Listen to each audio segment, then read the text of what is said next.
হযরত মূসাকে ডেকে বললেন, মূসা রে, ভয় পাওয়ার কোনো কারণ নাই। প্রতিষ্ঠিত একটি সরকারের বিরুদ্ধে তোমাকে নামায় দিয়া ময়দানে তোমাকে আমি একা ছেড়ে দেই নাই। আমি আল্লাহ রাব্বুল আলামিন তোমার সাথে আছি। হাতের লাঠি ছেড়ে দাও। মূসা আলাইহিস সালাম লাঠি ছেড়ে দিলেন, লাঠি সাপ হয়ে গেল, হা করলো। জাদুকরদের তৈরি করা সমস্ত বাঘ, সিংহ, সাপ মূসা আলাইহিস সালামের লাঠি মার্কা সাপের পেটের মধ্যে গিয়া ঢুকলো। জাদুকরেরা মনে করলো আমরা যা দেখালাম তা তো জাদু, নিঃসন্দেহে। মূসা আলাইহিস সালাম যা দেখালেন তা নিঃসন্দেহে জাদু নয়, কারণ জাদু তো খেয়ে ফেলে দিয়েছে। কাজী জাদু যে জিনিসে খায় সেটা তো জাদু না, সেটা জাদুর বাবা অথবা দাদা। এটা ছিল মূসা আলাইহিস সালামের মুজিজা। হযরত দাউদ আলাইহিস সালামের মুজিজা ছিল, আল্লাহ রাব্বুল আলামিন তাকে মুজিজা দিয়েছিলেন, গলার সুন্দর আওয়াজ দিয়েছিলেন। তিনি যখন জাব্বুর শরীফ তেলাওয়াত করতেন, উড়ন্ত পাখিরা ওরা বন্ধ করে চতুর্দিকে বসে আল্লাহর কালাম শুনত। তিনি লোহা দিয়ে অস্ত্র তৈরি করতেন। অস্ত্র বানাবার সময় আগুন দিয়ে লোহা পোড়ায় অস্ত্র বানাতে হয়। দাউদ আলাইহিস সালামের তার প্রয়োজন ছিল না। তিনি যখন লোহা হাতির ভিতরে নিয়ে চাপ দিতেন, লোহা পানি হয়ে আঙ্গুলের ফাঁক দিয়ে গলে পড়ে যেত। এটা ছিল তার মুজিজা। হযরত সুলাইমান, আল্লাহ রাব্বুল আলামিন তাকে মুজিজা দান করলেন। কোরআনে কারীমের ভিতরে রব্বুল আলামিন বলেন, হযরত সুলাইমান আলাইহিস সালাম সকাল বেলায় বিনা মেশিনে, বিনা ইঞ্জিনে তক্তার উপরে বসে যেতেন। তক্তা 1 মাসের পথ অতিক্রম করত। আবার সন্ধ্যা বেলায় বসতেন, এই তক্তা আর 1 মাসের পথ অতিক্রম করে যেত। ঈসা আলাইহিস সালামের মুজিজা ছিল, জন্মান্ধের চোখের উপরে হাত বুলিয়ে দিতেন, সঙ্গে সঙ্গে চোখ ভালো হয়ে যেত। কুষ্ঠব্যাধিগ্রস্ত লোকের গায়ে হাত বুলাতেন, সঙ্গে সঙ্গে কুষ্ঠব্যাধি ভালো হয়ে যেত। এই হলো তাদের মুজিজা। পয়গম্বরেরা বিদায় হয়ে গেলেন, মুজিজা বিদায় হয়ে গেল। দাউদ আলাইহিস সালাম বিদায় হলেন, মুজিজা সাথে নিয়ে গেলেন। তার উম্মতেরা ওই লোহাগুলি আর কেউ গলাতে পারে নাই, আজও কেউ গলাতে পারে না হাত দিয়া চেপে ধরে। সুলাইমান আলাইহিস সালাম দুনিয়া থেকে বিদায় হয়ে গেছেন, মুজিজা নিয়ে কবরে চলে গেছেন। আজ আর তার অনুসারীরা অথবা দুনিয়ার কোন মানুষ বিনা ইঞ্জিনে তক্তায় বসে আর হাওয়ায় উঠতে পারবে না। মূসা আলাইহিস সালাম বিদায় হলেন, লাঠির মুজিজা চলে গেল। তার উম্মতেরা, তার অনুসারীরা কিয়ামত পর্যন্ত যদি 1000 চেষ্টা চালায়, লাঠিকে আর কোনোদিন সাপে পরিণত করতে পারবে না। ঈসা আলাইহিস সালাম, আল্লাহ রাব্বুল আলামিন তাকে উঠায় নিলেন, মুজিজা তিনি সাথে নিয়ে গেলেন। আজ তার কোটি কোটি, শত শত কোটি উম্মতেরা, দুনিয়া যারা তার উম্মত দাবি করে, খ্রিস্টানেরা, হাজারো যদি চেষ্টা চালায়, তবুও জন্মান্ধের চোখের উপরে হাত বুলিয়ে চোখ আর ভালো করতে পারবে না। কুষ্ঠব্যাধিগ্রস্ত লোকের গায়ে হাত বুলিয়ে কুষ্ঠব্যাধি ভালো করতে পারবে না। তার মানে হলো নবীরা যে যা যত মুজিজা পেয়েছিলেন, জীবদ্দশায় মুজিজা কাজে লেগেছে, দুনিয়া থেকে বিদায় হয়েছেন, মুজিজা সাথে নিয়ে গেছেন। কিন্তু আপনার আমার নবী, বিশ্ব নবী জনাব মুহাম্মদ রাসূলুল্লাহ সাল্লাল্লাহু আলাইহি ওয়াসাল্লামের কাছে আল্লাহ রাব্বুল আলামিন তাকে যত মুজিজা দিয়েছিলেন, 3000-এর উপরে আল্লাহর নবীর মুজিজা ঘটেছিল 23 বছরের নবুয়তের জীবনে। তার মধ্যে শ্রেষ্ঠ মুজিজা হতেছে কোরআন মাজিদ। আল্লাহর নবী বিদায় হয়ে গেলেন, মুজিজা সাথে নিয়ে যান নাই, মুজিজা রেখে গেলেন দুনিয়ায়। কিয়ামত পর্যন্ত দুনিয়াবাসী, নবীর উম্মতেরা কোরআনের মুজিজা ব্যবহার করতে পারবে। কোরআনে কারীম রাসূল কারীম সাল্লাল্লাহু আলাইহি সাল্লামের জীবনের শ্রেষ্ঠ মুজিজা। মানুষ পাগল হয়ে গেছে কোরআন শুনে। সুতরাং এই কোরআনের বৈশিষ্ট্য সকল দিক থেকে এক অপূর্ব একটি কিতাবে পরিণত করেছে, যা মানুষকে চিরকাল বিস্ময় হতবাক করে দিয়েছে। কোরআনের আরেকটি বৈশিষ্ট্য হচ্ছে, এই কোরআন এক সময় নাজিল হয় নাই। 30 পারা কোরআন শরীফ একসাথে নাজিল হয়েছে না, কোরআন নাজিল হয়েছে আস্তে আস্তে, ধীরে ধীরে। কত বছর লাগলো? 23 বছরেরও কিছু বেশি সময় ধরে কোরআন ধীরে ধীরে রাসূল করিম সাল্লাল্লাহু আলাইহি ওয়াসাল্লামের কাছে অবতীর্ণ হয়েছে। এমনটি আর কোনো কিতাব হয়নি, যা আর কোনো ধর্মগ্রন্থ যারা অন্যরা দাবি করে এরকম হয়নি। কোরআনে কারীমের আরেকটি বৈশিষ্ট্য হচ্ছে, যখন কাগজ ছিল না, ছাপাখানা ছিল না, এমনকি টেপ রেকর্ডার ছিল না, তখনকার নাজিলকৃত কিতাব যেভাবে নাজিল হয়েছিল সেইভাবে আজ পর্যন্ত অবিকল টিকে আছে, টিকে থাকবে ইলা ইয়াউমিল কিয়ামা। কিয়ামত পর্যন্ত কোরআনে কারীমের এই অকৃত্রিম অবিকৃত অবস্থায় কোরআনে কারীমের এই শান, এই বরকত টিকে থাকবে। এই জন্য কোরআন শরীফ হচ্ছে এই পৃথিবীর মহাবিশ্বের মহাবিস্ময়। কোরআন হচ্ছে পৃথিবীর মহাবিশ্বের মহাবিস্ময়। এর মর্যাদা সম্পর্কে রাসূল করিম সাল্লাল্লাহু আলাইহি ওয়াসাল্লাম বলেছেন, ওয়ান উসমান রাদিয়াল্লাহু তাআলা আনহু আন্নাহু قال قال رسول الله صلى الله عليه وسلم خيركم من تعلم القرآن وعلمه رواه البخاري।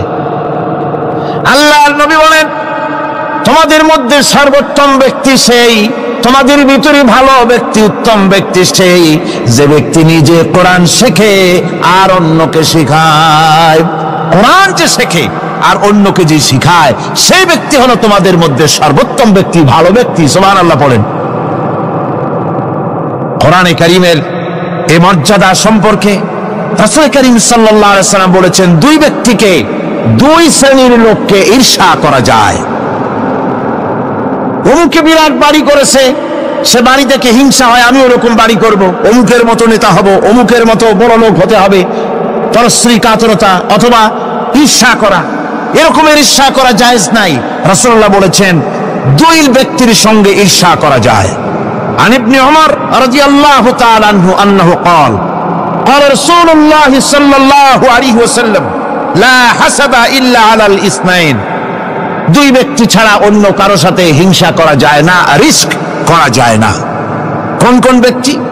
রাজুলুন আতাহুল্লাহুল কুরআন ফাহুয়া ইয়াকুমু বিহি আনা আল-লাইলি ওয়া আনা আন-নাহার।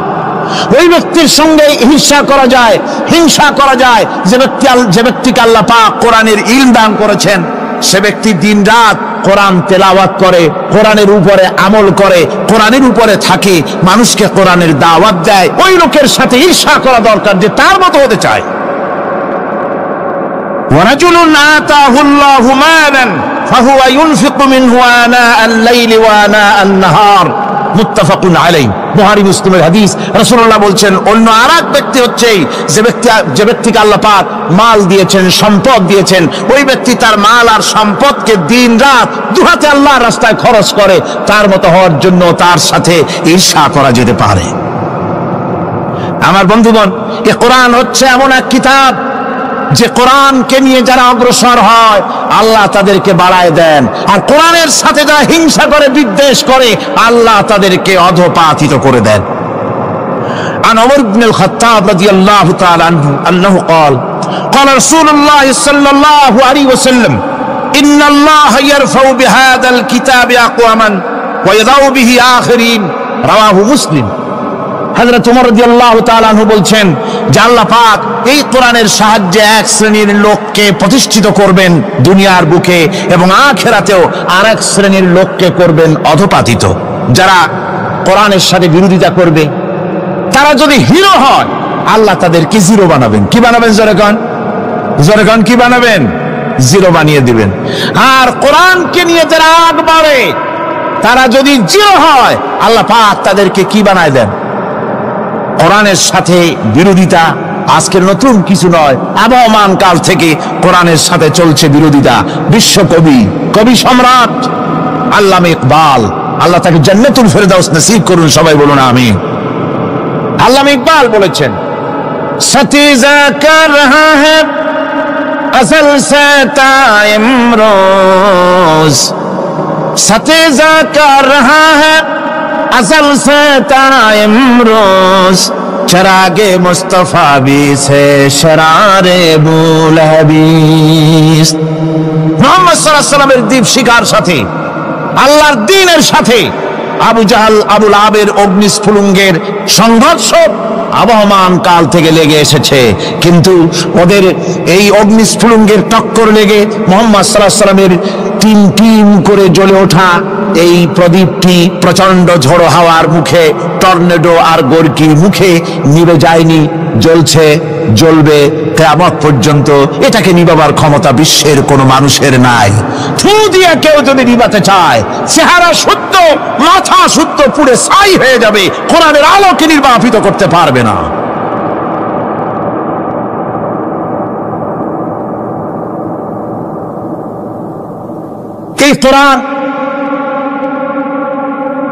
এই কোরআন যার সিনার ভিতরে থাকে, যার সিনার মধ্যে থাকে সে হয় সমৃদ্ধ, আর যার সিনার মধ্যে থাকে না সে হয়। আল্লাহর নবী বলেছেন, ইন্নাল্লাযী লাইসা ফী জাওফিহি শাইউম মিনাল কুরআনি কাল বাইতিল খারিব। যেই দেহের ভিতরে কোরআন নাই, যেই দেহের ভিতরে, যেই সিনার ভিতরে কোরআন নাই, ওই মানুষটা হতেছে একটা সারা বাড়ির মতো, একটা উজাড় বাড়ির মতো, বিরান বাড়ির মতো। বিরান বাড়িতে কি থাকে? সারা বাড়িতে কি থাকে? কি কর না না, ভূত কিসের? খামোখাই ভয় পান আপনারা। ভূত বলে কিছু নাই। হ্যাঁ, শয়তান থাকে, জিন থাকে, তারপরে ওর মধ্যে আর কি থাকে? উতুন পেঁচা থাকে, ইঁদুর থাকে, তেলাপোকা থাকে, উই পোকা থাকে, বাঁদর থাকে, উল্লুক থাকে, সাপ থাকে। রাসূলুল্লাহর কথা দেখেন, কি সুন্দর কথা, সুবহানাল্লাহ সুবহানাল্লাহ। যে দেহের ভিতরে কোরআন নাই, সারা বাড়িতে যা থাকে, পুরো বাড়িতে যা থাকে, বিরাট বাড়িতে যা থাকে, যে দেহে কোরআন নাই সেই দেহের মধ্যে তাই থাকে। আজ দেখুন বাংলাদেশের শিক্ষাঙ্গনে, কলেজ ইউনিভার্সিটিগুলিতে কোরআন পড়ানো হয় না। বলেন ঠিক কিনা? আমাদের বিশ্ববিদ্যালয়গুলিতে কোরআন পড়ানো হয়, তাফসীর পড়ানো হয়, হাদিস পড়ানো হয়, হয় না। হাদিস, কোরআন, আল্লাহর কালাম পড়ানো হয় না বলে অবস্থা কি হয়েছে? হাদিস থেকে মিলায় নেন, ইন্নাল্লাযী লাইসা ফী জাওফিহি শাইউম মিনাল কুরআনি কাল বাইতিল খারিব। কোরআন নাই তো সারা বাড়ি, কোরআন নাই তো কি আছে? যে ঘরের মধ্যে মানুষ নাই, উল্লুক থাকে, ভাল্লুক থাকে, শয়তান থাকে, তেলাপোকা থাকে, সারপোকা থাকে, হিংস্র প্রাণী ভরপুর থাকে। যে শিক্ষা প্রতিষ্ঠানে কোরআন পড়ানো হয় না, সেখানেও সন্ত্রাসীরা বাস করতে পারে, ভালো মানুষ টিকতে পারে না।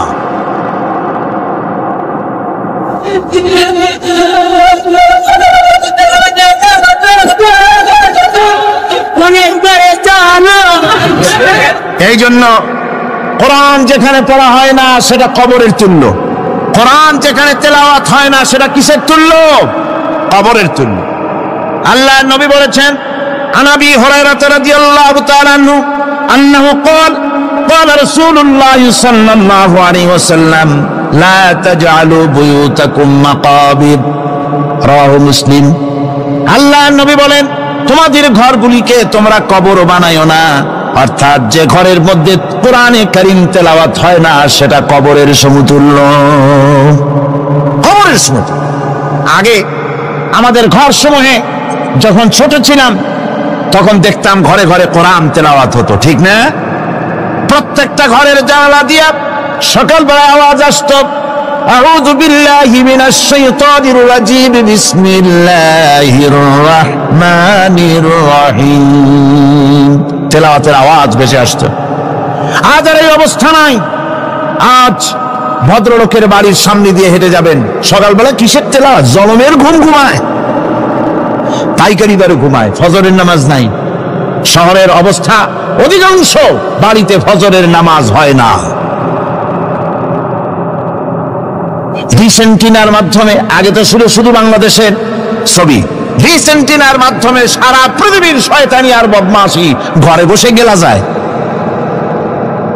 উপকারিতা এবং অপকারিতা দুটোই আছে।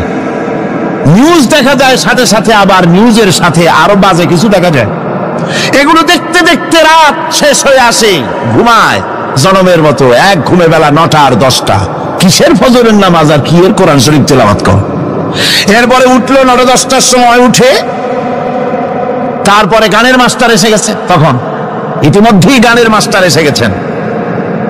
কি দুর্ভাগ্যজনক সত্য কথা। ইংরেজি যে টিচার পড়ান, অঙ্ক যে টিচার করান, সপ্তাহে 3 ঘন্টা পড়াবেন, বেতন 2500 টাকা।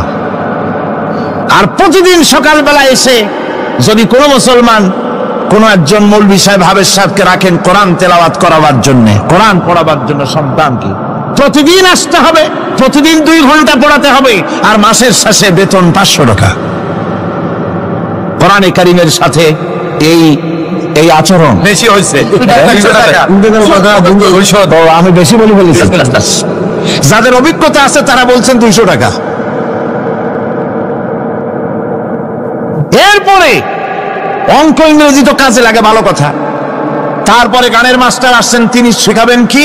রবীন্দ্রসঙ্গীতের প্যানপ্যানানি, যা শুনলে পরে কানে ময়লা জমে যেতে পারে, যে গান শুনলে জীবিত মানুষ মৃত্যু হয়ে যায়।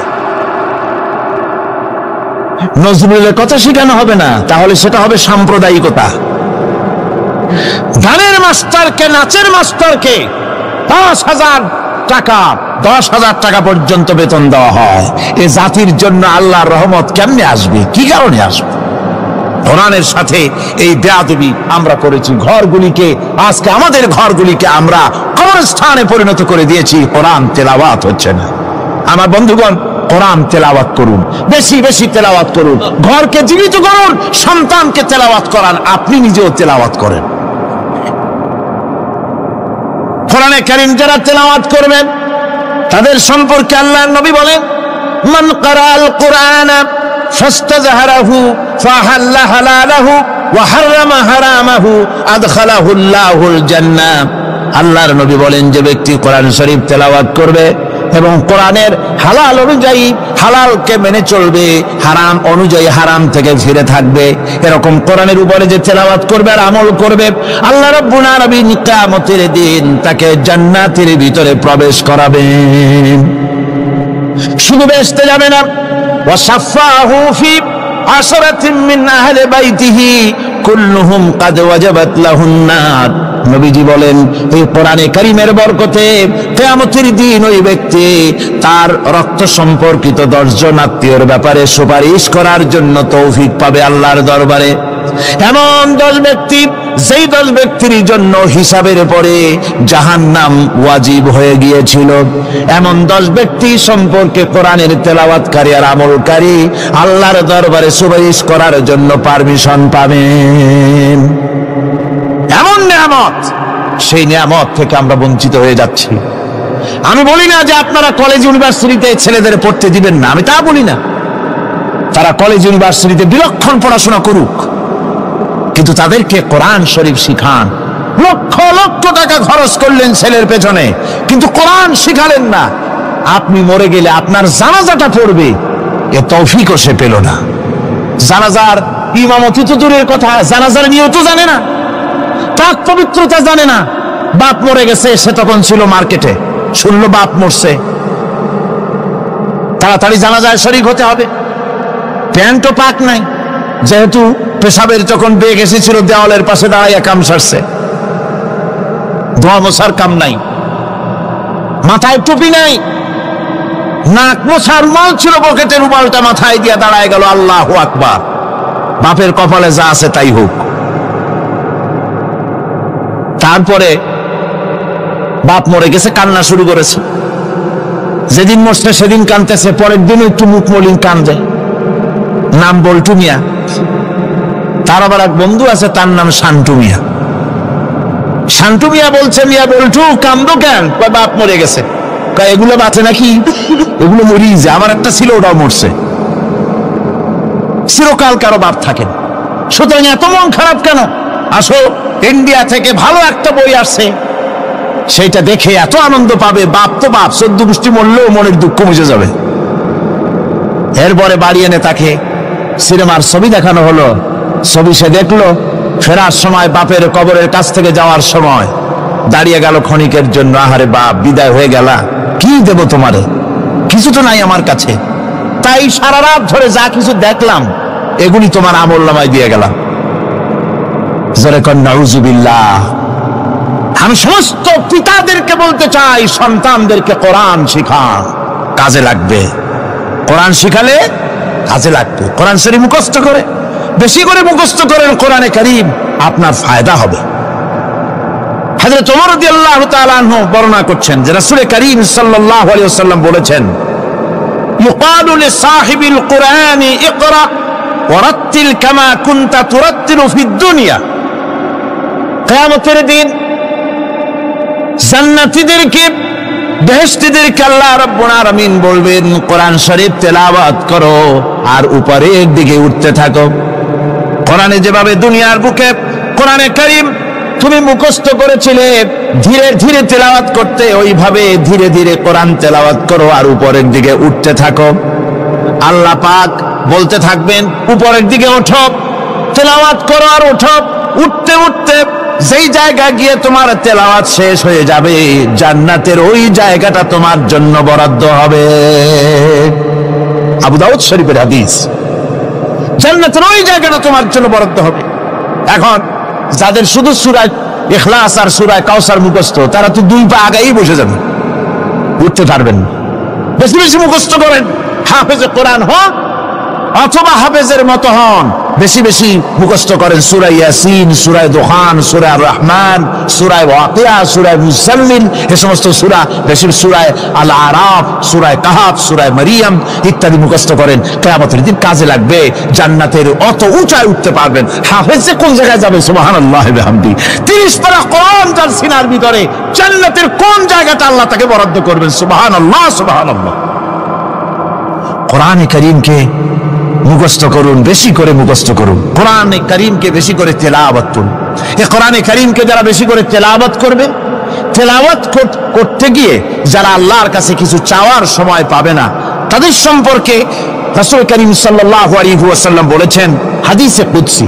হাদিসে কুদসি রাসূল কারীম সাল্লাল্লাহু আলাইহি ওয়াসাল্লাম বলেছেন, ইয়াকুলুর রাbb তাবারাকা ওয়া তাআলা মান শাগালাহুল কুরআন আন যিকরি মাসআলাতি আতাইতুহু আফজালা মা উতিয়াস সাইলিন। আল্লাহর নবী বলেন, আমার আল্লাহ পাক বলেছেন, কোরআন তেলাওয়াত করতে গিয়ে যারা ব্যস্ত থাকে, কোরআন তেলাওয়াত করতে করতে যারা আমার কাছে হাত পেতে কিছু চাওয়ার সময় পায় না, যারা আমার কাছে হাত পেতে কিছু চায়, তাদের থেকে তেলাওয়াতকারীদেরকে আমি রব্বুল আলামিন বেশি করে দেই। সুবহানাল্লাহ। কোরআন তেলাওয়াত করতে করতে যারা আল্লাহর কাছে হাত পেতে চাওয়ার সময় পায় না, আল্লাহ পাক বলেন যারা চায় তাদের থেকে তেলাওয়াতকারীকে আমি বেশি দেই। আমার বন্ধুগণ, শুধু তাই নয়, এই কোরআনে কারীম যারা তেলাওয়াত করবে, আমল করবে, কিয়ামতের দিন তার মা বাবার মাথার উপরে আল্লাহ রাব্বুল আলামিন, আবু দাউদ শরীফের হাদিসে এসেছে, তার মা বাপের মাথার উপরে নূরের টুপি পরিধান করানো হবে। এমন নূরের টুপি, এমন নূরের তাজ পরানো হবে, চন্দ্র সূর্যের আলোকে ম্লান করে দেবে। হাসরবাসীরা প্রশ্ন করবেন, এ লোকটি কে? কোন ফেরেশতা নাকি? বলে না। কোন নবী নাকি? বলে না। তবে কি ইনি কে? জবাব হবে, ইনি হচ্ছেন সেই ব্যক্তি যিনি তার সন্তানদেরকে কোরআন শিখিয়েছিলেন। কোরআন শিখানোর কারণে আল্লাহ রাব্বুল আলামিন আজ তার মা বাপের মাথার উপরে নূরের টুপি পরিধান করে হাসরের ভিতরে মর্যাদা দিলেন। কিয়ামতের দিন দুনিয়া মর্যাদা পাওয়া যাবে, আখিরাতেও মর্যাদা পাওয়া যাবে যদি কোরআনে কারীমকে তেলাওয়াত করা যায়, আমল করা যায়, বোঝা যায়, তাহলে এই সমস্ত নিয়ামত আল্লাহ পাক দান করবেন। সুতরাং এই এত বড় নিয়ামত থেকে আমরা যেন কেউ বঞ্চিত হয়ে না যায়। কোরআন হচ্ছে এমন এক কিতাব যার তাফসীর লেখা হয় নাই।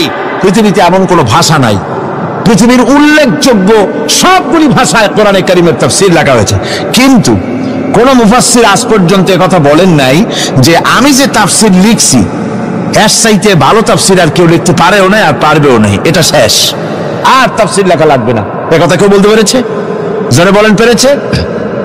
পারে নাই। তার কারণ কি?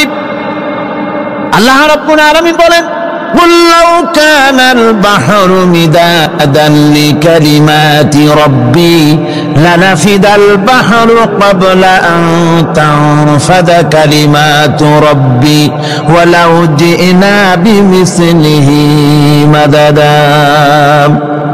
আল্লাহ পাক বলেন, নবী আপনি বলুন, আমার রবের কথাগুলি লেখার জন্য যদি সমুদ্রের পানিগুলি, সমুদ্রের সমস্ত পানিগুলি যদি কালিতে পরিণত হয়ে যায়, আর আমার রবের কথাগুলি যদি লেখা শুরু হয়ে যায়, আমার রবের কথাগুলি লেখার পূর্বে সমস্ত সমুদ্রের পানিগুলি শেষ হয়ে যাবে। তারপরে যদি আবার সমুদ্র ভরে দেওয়া হয়, আরো যদি লেখা হয়, তবুও আমার রবের কথা লেখা শেষ হবে না। আল্লাহ রাব্বুল আলামিন বলেন, ولو أن ما في الأرض من شجرة أقلام والبحر يمده من بعده 7 أبحر ما نفدت كلمة الله। আল্লাহ রাব্বুল আলামিন বলেন, মা নাফিদাত কালিমাতুল্লাহ, আল্লাহ পাক বলেন 7টা সমুদ্রের পানি যদি একত্রিত করা হয়, 7টা সমুদ্রের পানি যদি এক জায়গায় করা হয়, এই পানিগুলি যদি কালিতে পরিণত হয়ে যায়, আর পৃথিবীর সমস্ত গাছগুলি যদি কলমে পরিণত হয়ে যায়, ওই গাছগুলি দিয়ে যদি ওই পানির রূপ কালি দিয়ে আমার প্রভুর কথা, আল্লাহ রাব্বুল আলামিনের কোরআনের কথা যদি লেখা শুরু হয়ে যায়, লিখতে লিখতে সমস্ত পানিগুলি গাছগুলি শেষ হয়ে যাবে, আল্লাহ পাকের কালামের ব্যাখ্যা লেখা শেষ হবে না। মা নাফিদাত কালিমাতুল্লাহ, আল্লাহর কথা লেখা শেষ হবে না। এত বড় বিরাট আজিম কিতাব আল্লাহ পাক আমাদেরকে দান করেছেন, সুবহানাল্লাহ পড়েন। এই কিতাবের এত বড় গুরুভার আল্লাহ রাব্বুল আলামিন বলেছেন, লাউ আনজালনা হাযাল কুরআনা আলা জাবালিন লারাআইতাহু খাশিআম মুতাসাদ্দিআম মিন খাশিয়াতিল্লাহ। আমি যদি এই কোরআনকে পর্বতের উপরে নাযিল করতাম, তাহলে তুমি দেখতে পেতে আমার ভয় ভীত সন্ত্রস্ত হয়ে পাহাড়গুলো চূর্ণ বিচূর্ণ হয়ে যেত।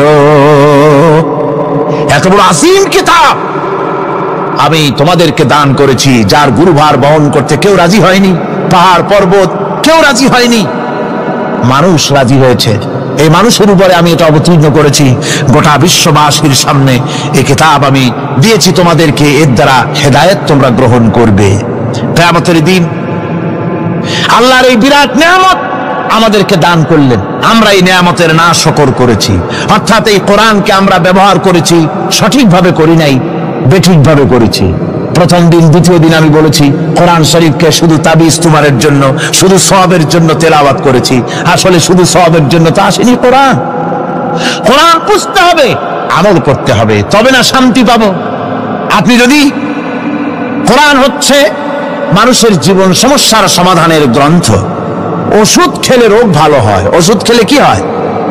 কেউ যদি সকাল বেলায় তসবিহ হাতে নিয়ে 500 বার পড়ে ওষুধ ওষুধ ওষুধ, 500 বার পড়লে রোগ কি ভালো হবে?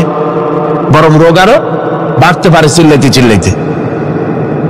শীতের জন্য লেপ গায়ে না দিয়া কেউ যদি চিল্লাইতে থাকে, জিকির করে লেপ্ত শোক লেপ্ত শোক লেপ্ত শোক, শীত কি বন্ধ হবে নাকি? পানির পিপাসায় ছটফট করে মানুষ যদি চিল্লায় পানি পানি পানি পানি পানি, পানির পিপাসা আরো বাড়বে। তাহলে কি বোঝা গেল?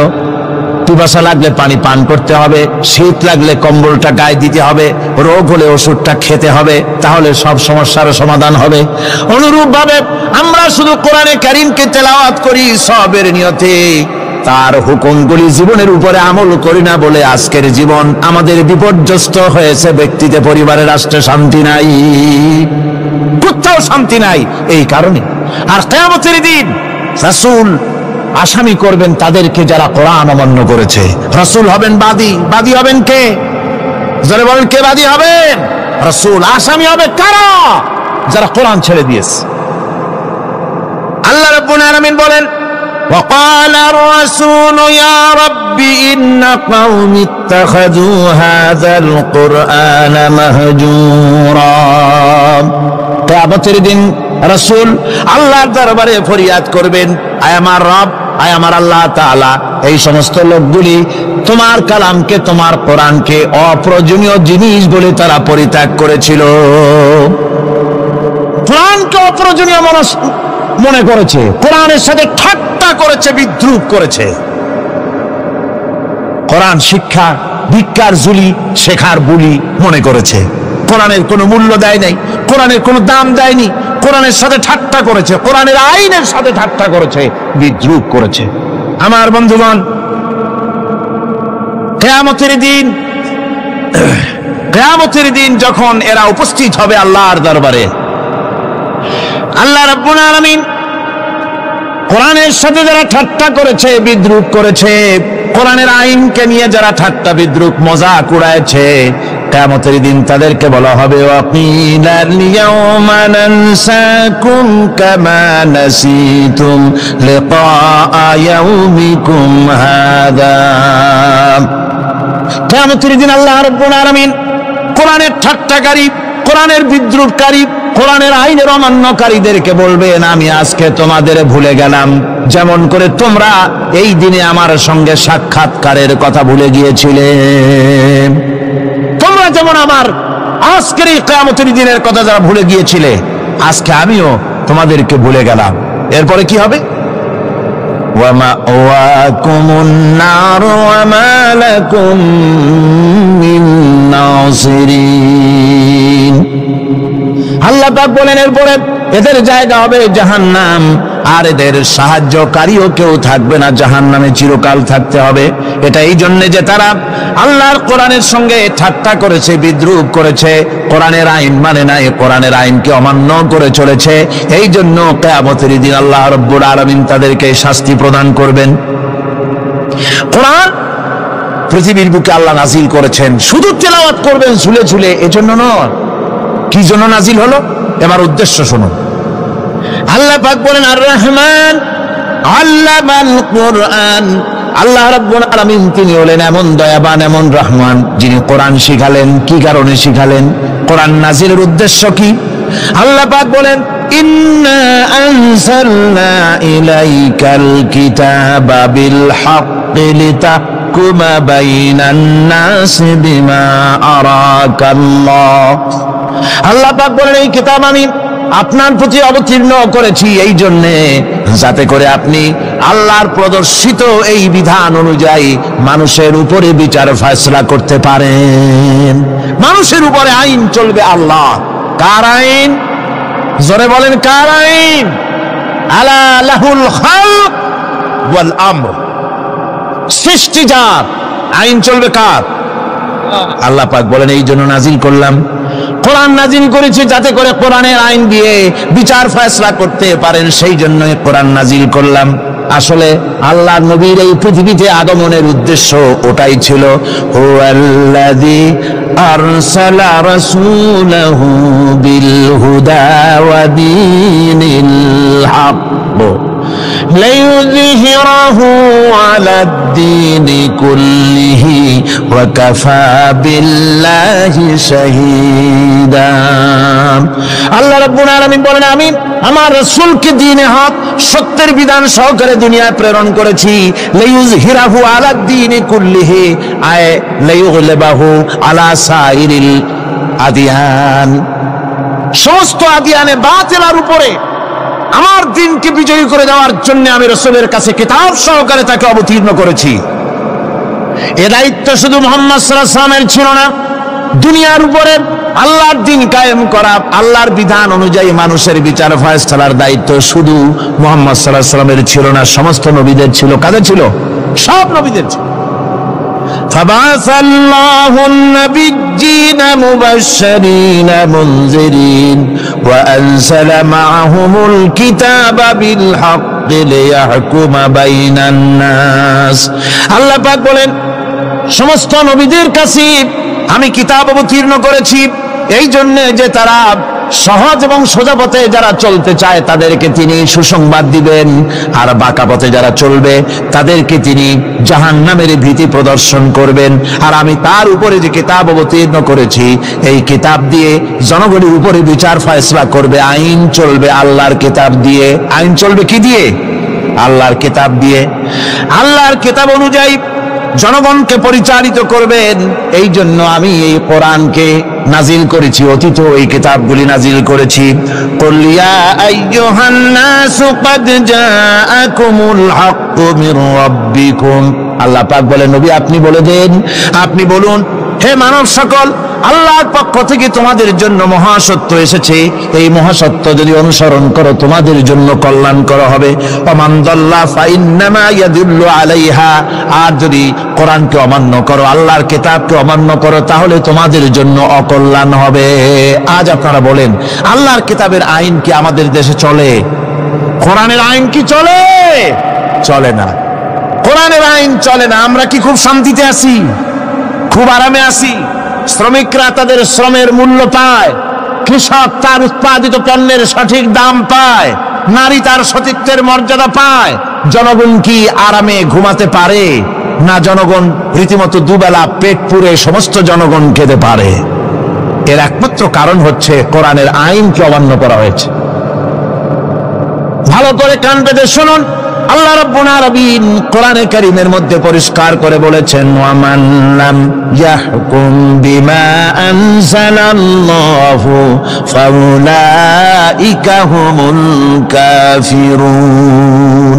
যারা নাকি আমার দেওয়া বিধান অনুযায়ী, কোরআন অনুযায়ী যারা বিচার ফয়সালা করে না, ফাউলাইকা হুমুল কাফিরুন, ফাউলাইকা হুমুল যালিমুন, ফাউলাইকা হুমুল ফাসিকুন। যারা আমার দেওয়া বিধান অনুযায়ী বিচার ফয়সালা করে না, তারা কাফির, তারা জালিম, তারা ফাসিক। সুতরাং এর ভিতরে এই জুলমের মধ্যে জালিমদের অন্তর্গত, ফাসিকদের অন্তর্গত হয়ে বাংলাদেশের বহু মুসলমান, পৃথিবীর বহু এলাকার মুসলমান এর মধ্যে লিপ্ত হয়ে আছে।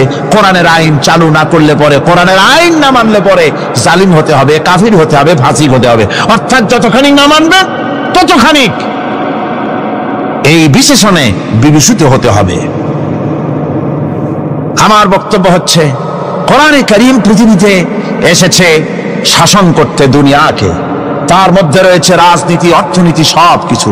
এই বিচার ফয়সালা কোরআন থেকে যারা গ্রহণ করে না, রাসূলকে যারা বিচারক মানে না, তাদের সম্পর্কে আল্লাহ পাক কি বলছেন শুনুন।